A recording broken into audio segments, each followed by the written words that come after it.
Kita berdoa ya. Bapa di surga, terima kasih karena firman-Mu berkata, sebelum kami bakal anak, sebelum kami dibentuk di dalam rahim ibu kami, Engkau telah memilih kami.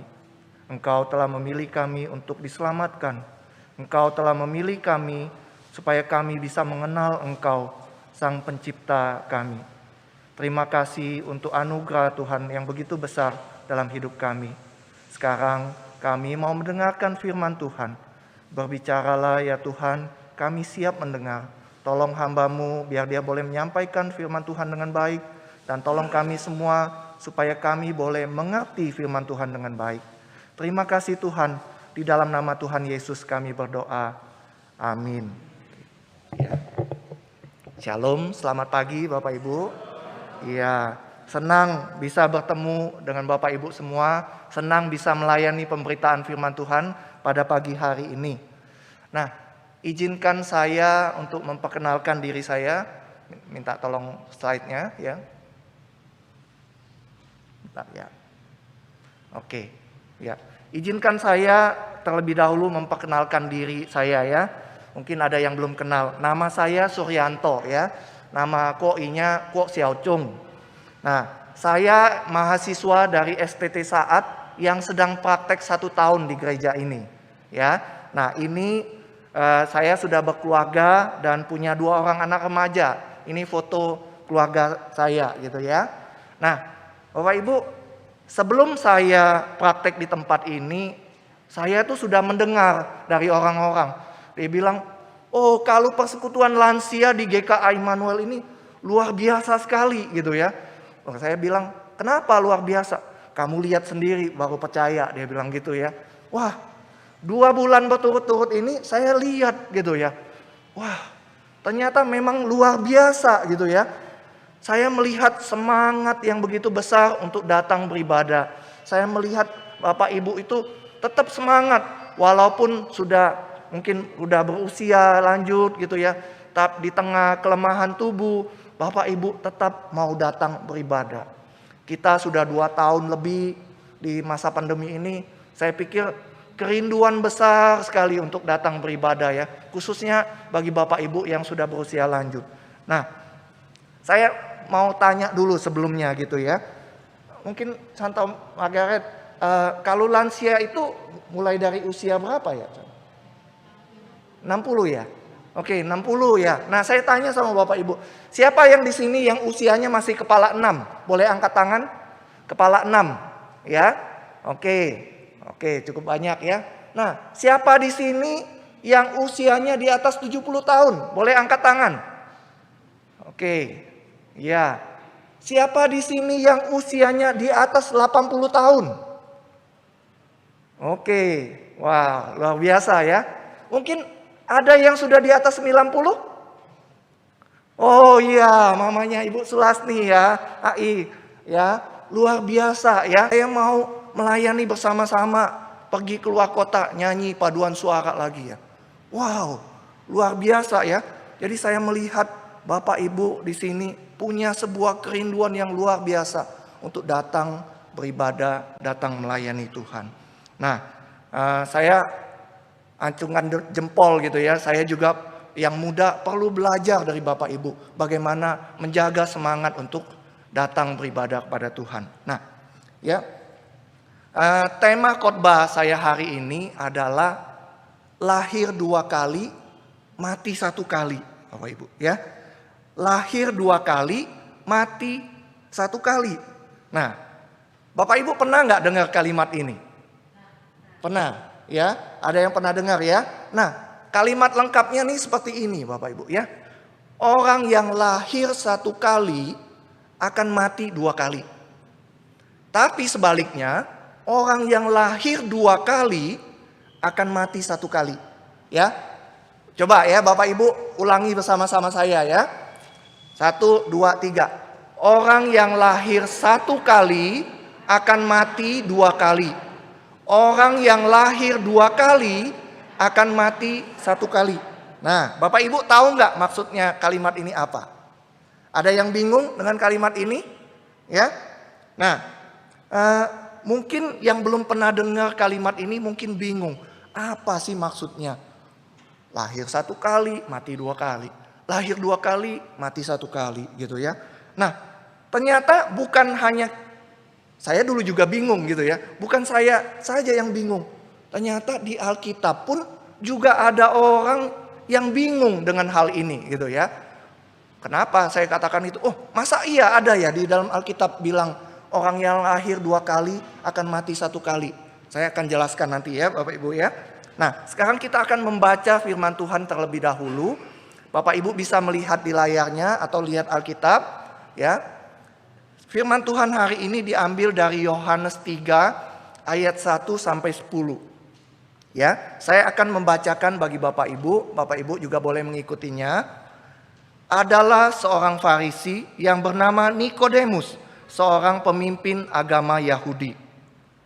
Ia datang pada waktu malam kepada Yesus dan berkata, "Rabi, kami tahu bahwa engkau datang sebagai guru yang diutus Allah, sebab tidak ada seorang pun yang dapat mengadakan tanda-tanda yang engkau adakan itu jika Allah tidak menyertainya." Yesus menjawab, katanya, "Aku berkata kepadamu, sesungguhnya jika seorang tidak dilahirkan kembali," ya. Perhatikan ya Bapak Ibu ya. Tuhan Yesus berkata, jika seorang tidak dilahirkan kembali, ia tidak dapat melihat kerajaan Allah ya. Jadi Tuhan Yesus ngomong, kalau seseorang itu tidak lahir 2 kali, ia tidak dapat melihat kerajaan Allah. Lalu kata Nikodemus kepadanya, "Bagaimana mungkin seorang dilahirkan kalau ia sudah tua? Dapatkah ia masuk kembali ke dalam rahim ibunya dan dilahirkan lagi?" Jawab Yesus, "Aku berkata kepadamu, sesungguhnya jika seorang tidak dilahirkan dari air dan roh, ia tidak dapat masuk ke dalam kerajaan Allah. Apa yang dilahirkan dari daging adalah daging, dan apa yang dilahirkan dari roh adalah roh.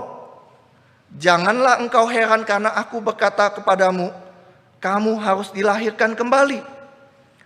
Angin bertiup kemana ia mau dan engkau mendengar bunyinya. Tapi engkau tidak tahu dari mana ia datang atau kemana ia pergi.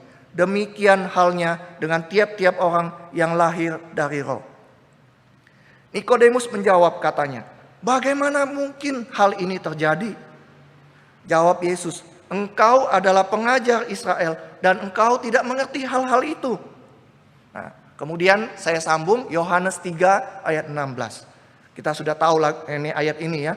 "Karena begitu besar kasih Allah akan dunia ini, sehingga ia telah mengaruniakan anaknya yang tunggal, supaya setiap orang yang percaya kepadanya tidak binasa, melainkan beroleh hidup yang kekal." Nah, Bapak Ibu, ini perikop ini bercerita tentang percakapan Tuhan Yesus dengan seorang yang bernama Nikodemus. Siapa Nikodemus itu? Nah, Alkitab mencatat bahwa tadi Nikodemus itu adalah seorang Farisi, pemimpin agama Yahudi. Artinya apa Bapak Ibu? Kalau dia Farisi, pemimpin agama Yahudi, itu artinya dia itu seorang yang terkemuka, seorang yang terkenal pada saat itu gitu ya. Nah, dia juga termasuk golongan ahli Taurat. Nah, kalau Bapak Ibu tahu, dari kecil itu orang Israel itu dididik Taurat dengan ketat sekali gitu ya. Nah, tapi dia ini disebut ahli Taurat. Kenapa disebut ahli Taurat? Itu artinya dia pengetahuan Tauratnya itu lebih dibandingin orang-orang yang biasa. Lalu dicatat lagi, Nikodemus itu anggota majelis Sanhedrin. Wow ya. Itu artinya dia punya jabatan yang terhormat saat itu. Jadi kalau saat ini mungkin ya, dia itu sebagai anggota majelis ya, majelis gereja gitu. Pengurus sinode gitu ya, atau mungkin pengurus PGI, Perkumpulan Gereja Indonesia. Jadi Nikodemus itu orang yang terkenal Bapak Ibu. Nah, begitu hebatnya orang ini gitu ya. Biasanya orang yang jadi anggota majelis Sanhedrin itu, ahli Taurat, Farisi, itu adalah orang yang sudah berumur gitu ya, sudah lanjut usianya. Bapak Ibu tahu, dia puluhan tahun ada di bait suci. Puluhan tahun dia belajar Taurat. Puluhan tahun dia melayani sebagai pengajar Taurat. Kemungkinan besar dia sudah puluhan tahun juga jadi anggota majelis, Bapak Ibu. Ya. Nah, tapi firman Tuhan tadi katakan dia bingung. Ya, dia bingung. Kenapa? Dia bingung. Bagaimana mungkin seorang itu dilahirkan? Gitu. Bagaimana mungkin? Dia nggak mengerti ketika Tuhan Yesus ngomong orang itu harus lahir 2 kali. Nah, firman Tuhan juga mencatat bahwa Nikodemus itu datang di malam hari. Kenapa dia datang di malam hari? Karena dia malu, Bapak Ibu. Ya, dia nggak mau orang lain tahu bahwa dia datang ke Tuhan Yesus. Seorang yang sudah tua, ya sudah pengalaman, sudah ahli Taurat, sudah melayani puluhan tahun, seorang anggota majelis terhormat datang kepada Tuhan Yesus yang masih waktu itu sekitar 30 tahun. Dia malu gitu. Tapi kenapa Tuhan Yesus datang kepada Nikodemus datang kepada Tuhan Yesus? Itu karena Nikodemus kemungkinan besar sudah pernah dengar tentang Tuhan Yesus. Dia dengar gimana Tuhan Yesus mengajar. Tuhan Yesus berbicara dengan penuh wibawa, ya. Terus dia mengajar dengan menunjukkan kuasa yang besar dari Allah, mengadakan mujizat-mujizat, tanda-tanda. Wah, waktu Nikodemus lihat, wah, saya harus bertemu dengan Tuhan Yesus ini. Saya mau ngomong dengan Tuhan Yesus ini. Ya. Dia sudah puluhan tahun tapi masih bingung. Ya. Tapi dia tahu Tuhan Yesus ini adalah seseorang yang luar biasa. Makanya dia mau datang. Ya. Dia datang waktu malam hari. Dia basa-basi. Puji Tuhan Yesus dulu dia bilang. Tuhan Rabi dia bilang. Kami tahu bahwa engkau itu datang sebagai guru yang diutus Allah. Sebab tidak ada seorang pun yang dapat mengadakan tanda-tanda yang engkau adakan itu. Jika Allah tidak menyertainya. Tuhan Yesus apa responnya? Wah, dia nggak peduli dengan pujiannya Nikodemus. Dia langsung berkata, ya, Tuhan Yesus langsung to the point aja, langsung ngomong dengan Nikodemus. Kamu, ya, aku berkata kepadamu, jika seorang tidak dilahirkan kembali, ia tidak dapat melihat kerajaan Allah. Tuhan Yesus hendak berkata kepada Nikodemus, udah, gak usah ngomong basa-basi. Aku tahu kebutuhan kamu. Aku tahu kebutuhan kamu yang paling penting. Ya, dia berkata langsung, kalau seorang tidak dilahirkan 2 kali, dia tidak dapat melihat atau masuk kerajaan Allah atau kerajaan surga. Nah, Bapak Ibu, saya permisi lagi bertanya pada Bapak Ibu. Berapa lama Bapak Ibu sudah menjadi orang Kristen? Puluhan tahun kah? Ada yang sudah puluhan tahun kan pasti ya? Sudah puluhan tahun. Apakah Bapak Ibu sudah puluhan tahun jadi orang Kristen dan sudah puluhan tahun baca Alkitab? Pasti iya kan? Gitu ya. Nah, apakah Bapak Ibu mungkin seperti Nikodemus sudah puluhan tahun belajar Alkitab, bahkan sudah bisa mengajar Alkitab? Puluhan tahun sudah melayani Tuhan. Kenapa Nikodemus datang? Karena dia merasa ada sesuatu yang kurang dalam hati saya. Saya tidak tahu kemana saya pergi setelah saya mati. Makanya Nikodemus datang kepada Tuhan Yesus. Datangnya malam hari. Dia mau tanya kepada Tuhan Yesus. Ada sesuatu yang kurang dalam hidup dia. Walaupun dia sudah puluhan tahun belajar Alkitab, belajar Taurat, puluhan tahun melayani. Tapi dia tidak tahu kepastian keselamatan hidupnya. Bapak Ibu, firman Tuhan katakan, barang siapa lahir 2 kali, ia akan mati 1 kali. Jujur waktu pertama kali saya katakan itu, saya bingung juga. Maksudnya apa sih ya waktu Tuhan Yesus ngomong, kamu harus dilahirkan kembali. Nah, saya bingung Bapak Ibu, apa sih maksudnya dilahirkan kembali? Saya bingung sampai suatu kali saya dengar cerita yang membuat saya mengerti apa itu sih dilahirkan kembali. Nah, saya akan ceritakan buat Bapak Ibu semua ya. Nah, suatu kali ada seorang wanita yang bernama Okinawa, ya. Okinawa ini adalah seorang wanita yang cantik. Banyak pria yang suka sama dia gitu ya, karena dia cantik gitu. Nah, akhirnya dari sekian banyak pria, dia pilih salah seorang pria. Dia menikah dengan pria tersebut. Nah, Bapak Ibu, Okinawa ini punya seorang mama yang sudah tua, ya. Mamanya itu demensia ya, pikun, Parkinson juga, tangannya gemetar gitu ya. Nah, mamanya itu tinggal sama Okinawa sama suaminya. Suatu kali mamanya itu lagi makan, dikasih makan, lalu piring yang dia pegang itu jatuh, Bapak Ibu. Ya, jatuh. Makanannya tumpah semua. Okinawa tarik napas gitu ya. Gitu ya. Tapi dia lap. Dia lap gitu ya makanan yang tumpah. Masih mau makan nggak? Dia ambilin lagi makanan. Suaminya yang lihat dia, aduh dia bilang, udahlah katanya, kirim mama aja ke panti jompo. Loh, panti jompo di Jepang itu nggak seperti di sini Bapak Ibu ya. Panti jompo di Jepang itu cukup baik. Dia bilang, sudah kirim mama ke panti jompo saja. Mereka bisa kok ngurus mama dengan baik gitu ya. Tapi Okinawa menolak. Dia nggak mau. Dia bilang, saya mau urus mama saya sendiri. Suaminya bujuk-bujuk dia, terus bujuk-bujuk. Ayolah bawa mama ke panti jompo. Kamu sendiri yang susah kan? Dia bilang gitu. Nah, dia tetap nggak mau. Suatu kali waktu dia ngobrol sama suaminya, lagi duduk makan, berdua aja. Suaminya tanya kepada dia, kenapa sih kamu? Dia bilang, mama kan bisa dikirim ke panti jompo. Panti jomponya juga baik kok. Kita masukin ke panti jompo yang agak mahal, biar mama dirawat dengan baik. Lalu Okinawa terdiam gitu ya. Dia bilang, gini, dia bilang, ada alasannya kenapa saya mau mengurus mama. Dia bilang, ya. Dia bilang dulu waktu saya kecil, Jepang itu baru habis perang dunia. Kacau balau ya. Semua orang itu kondisi Jepang kan yang kalah perang itu kacau balau gitu ya. Nah, ketika kondisi perang seperti itu, dia bilang, kami itu harus mengungsi, dia bilang, ke tempat pengungsian.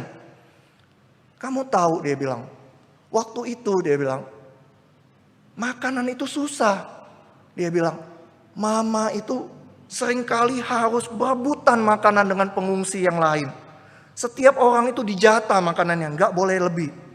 Mama itu harus berjuang keras untuk dapetin roti. Setiap kali dapat roti, mamanya itu selalu berkata kepada Okinawa, nak, dia bilang, kamu makan dulu nak, mama nggak lapar, dia bilang gitu. Selalu begitu. Ketika dapat roti, mamanya langsung kasih Okinawa, gitu ya. Nah, setelah selesai makan, baru mamanya makan. Mamanya tiap kali makan, tiap kali dia balik badannya, nggak mau lihat, nggak mau Okinawa lihat. Pertama dia bingung, kenapa mama balik badan terus ya? Tapi nggak apa-apalah, namanya anak kecil kan, dia dapat makan ya dia makan gitu ya, nggak terlalu peduliin. Tapi suatu kali dia penasaran, dia lihat mamanya kok balik badan ya. Lalu ketika mamanya balik badan, dia buru-buru lari ke depan mamanya. Dia mau lihat, mama tuh ngapain sih waktu balik badan. Bapak Ibu tahu apa yang dia lakukan, mamanya itu. Ya, ternyata Bapak Ibu, roti yang mereka berebut itu seringkali jatuh ke tanah yang berlumpur.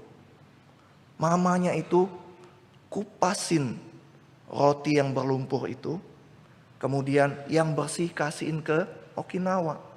Setelah selesai makan, sisanya itu buat dia. Yang makanan yang berlumpur tadi, mamanya yang makan. Sambil menangis, mama Okinawa itu bercerita.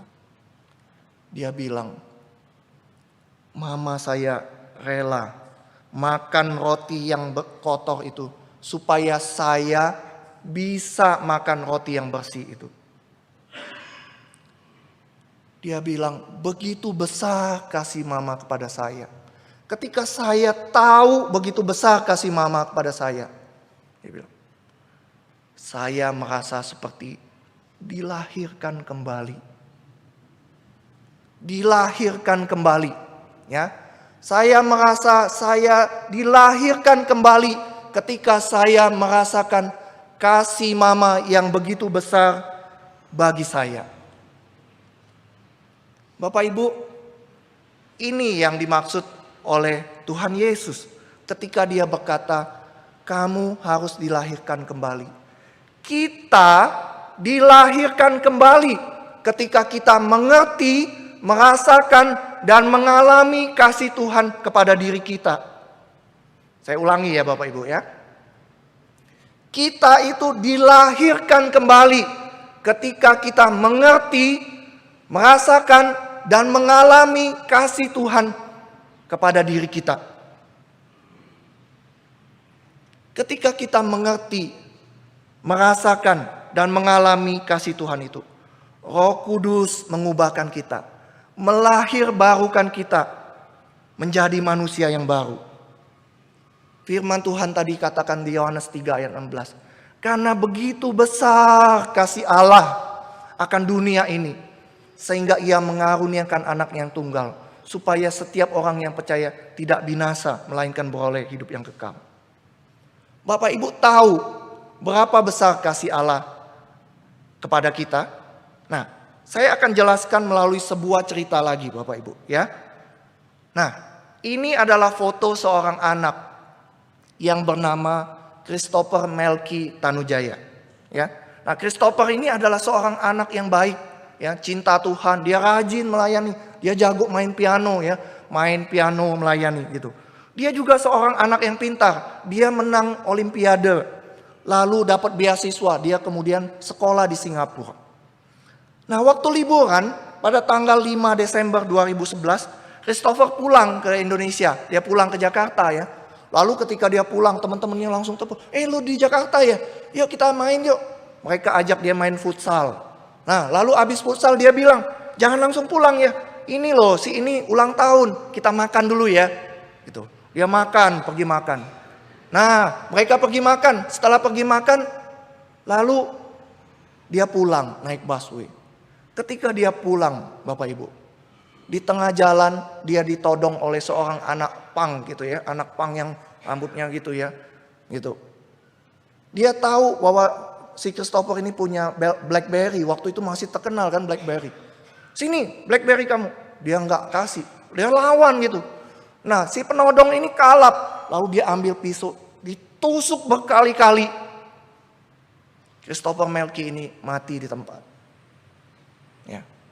Anak belasan tahun yang punya masa depan yang begitu cerah, mati mengenaskan di tengah jalan. Ya. Papanya, ya itu foto papanya. Waktu di rumah duka bilang gini, saya sudah mengampuni pelakunya, dia bilang.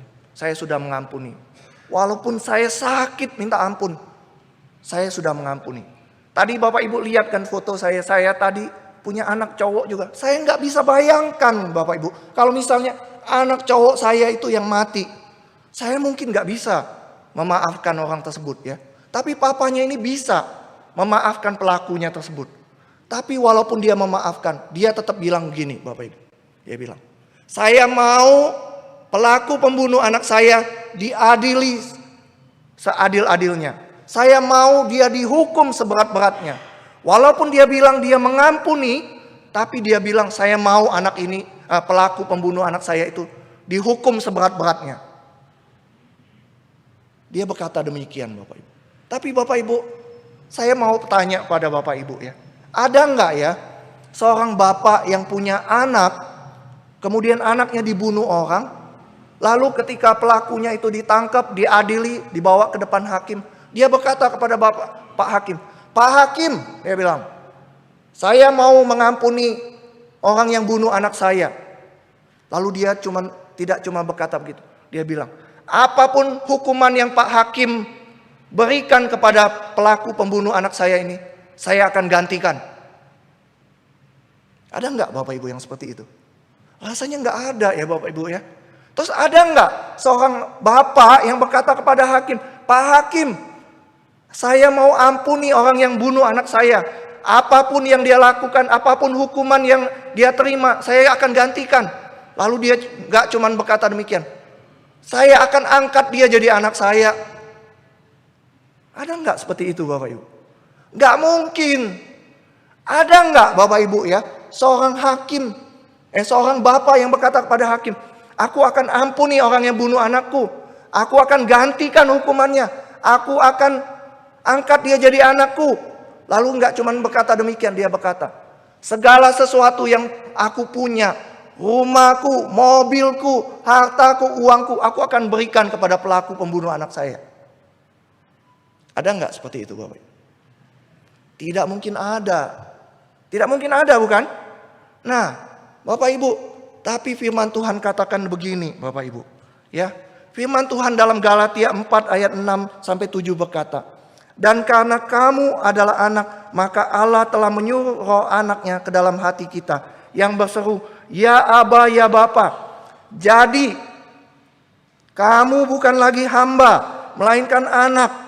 Jikalau kamu anak, maka kamu juga adalah ahli-ahli waris oleh Allah. Bapak Ibu, sesungguhnya pembunuh itu adalah kita. Yesaya 53 ayat 5 berkata, tetapi dia tertikam oleh karena pemberontakan kita. Dia diremukkan oleh karena kejahatan kita. Ganjaran yang mendatangkan keselamatan bagi kita ditimpakan kepadanya. Dan oleh bilur-bilurnya kita menjadi sembuh. Kitalah yang sebenarnya yang membuat Tuhan Yesus mati di atas kayu salib. Oleh karena dosa pelanggaran kita, Tuhan Yesus harus mati di atas kayu salib. Dia mati di atas kayu salib menggantikan kita Bapak Ibu. Ya, menggantikan kita, tapi tidak cuma berhenti sampai di situ. Tadi seperti Bapak yang tadi saya bilang, tidak mungkin kan Bapak yang ngomong sama hakim bahwa pembunuh anakku, hukumannya aku gantikan. Tapi firman Tuhan juga katakan, tetapi semua orang yang menerimanya diberinya kuasa supaya menjadi anak-anak Allah. Tuhan bukan cuma menggantikan kita menerima hukuman, tapi dia angkat kita jadi anak Allah. Bahkan tadi yang kita baca tadi, Tuhan bukan cuma angkat kita jadi anak, tapi dia angkat kita jadi ahli waris. Apa yang Tuhan punya, suatu hari akan jadi milik kita. Di mana Tuhan berada, kita juga akan berada seperti itu. Seperti itulah kasih Tuhan kepada kita, Bapak Ibu. Orang yang mengalami kasih Tuhan yang besar, orang itulah yang dikatakan firman Tuhan, dilahirkan kembali. Yang dilahirkan 2 kali. Orang yang dilahirkan 2 kali hanya akan mengalami 1 kali kematian Bapak Ibu. Yaitu ketika kita meninggalkan tubuh jasmani kita. Ketika kita sudah lanjut usia, kita sakit, kita mati. Ya, kita cuma mengalami 1 kali kematian Bapak Ibu. Tapi ketika kita semua dihadapkan kepada penghakiman Tuhan, kita tidak akan mengalami kematian yang kedua. Tapi orang yang cuma 1 kali lahir, tidak dilahirkan kembali, tidak mengerti, tidak mengalami kasih Tuhan, dia akan mengalami kematian yang kedua kali. Dia akan mati dihukum di neraka Bapak Ibu. Sudah berapa lama kita menjadi orang Kristen Bapak Ibu? Sama seperti Nikodemus tadi, tidak peduli sudah berapa puluh tahun kita jadi orang Kristen. Tidak peduli sudah berapa puluh tahun kita baca Alkitab. Tidak peduli sudah berapa tahun kita belajar Alkitab. Tidak peduli berapa puluh tahun kita melayani Tuhan. Tidak peduli berapa lama kita sudah menjabat sebagai majelis, sebagai pengurus. Tidak peduli Bapak Ibu.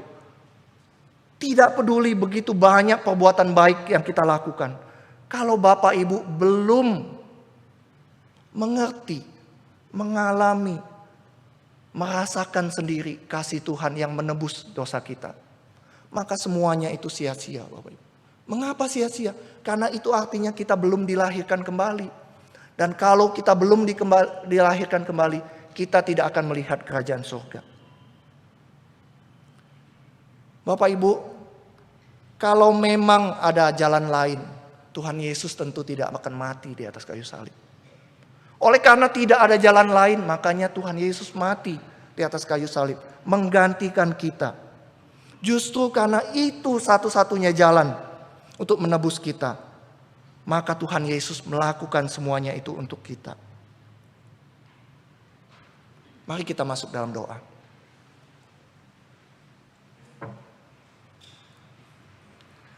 Apakah Bapak Ibu sudah mengerti, merasakan, dan mengalami kasih Tuhan yang begitu besar? Kasih Tuhan yang menebus dosa kita. Kasih Tuhan yang rela menggantikan kita di atas kayu salib. Kasih Tuhan yang bukan hanya seperti itu saja, tapi kasih Tuhan yang mengangkat kita jadi anak-anak Allah. Kasih Tuhan yang membuat kita menjadi ahli-ahli waris Tuhan. Apabila saat ini ada Bapak Ibu yang baru pertama kali mengerti, mengalami, dan merasakan kasih Tuhan yang begitu besar, saya mengundang Bapak Ibu untuk mengangkat tangan Bapak Ibu. Saya akan mendoakan Bapak Ibu. Ya. Puji Tuhan.